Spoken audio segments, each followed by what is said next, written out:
আরে আরে, বানর ছানা, তুমি কান্না করছো কেন? কি হয়েছে তোমার? বাঘ মামা, আমার না পায়ে ভীষণ ব্যথা। ও তাই, ঠিক আছে, আমি তোমাকে এখনই একটা ব্যান্ডেজ দিয়ে দিচ্ছি।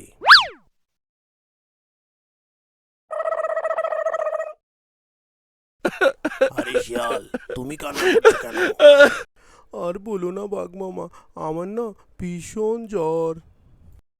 ও তাই, ঠিক আছে, আমি তোমাকে এক্ষুনি একটা ইঞ্জেকশন দিয়ে দিচ্ছি, দেখবে সব ঠিক হয়ে যাবে।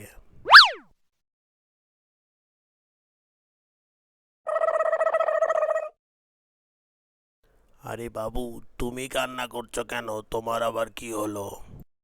বাঘ মামা, আমার না স্কুলে যেতে একদম ভাল লাগে না, তাই আমি কান্না করছি। ও, এই ব্যাপার, তাই বলো, তাহলে তো তোমাকেও একটা ইঞ্জেকশন দিতে হবে দেখছি। আরে না না বাঘ মামা, আমাকে ইঞ্জেকশন দিও না, আমি এক্ষুনি স্কুলে চলে যাচ্ছি।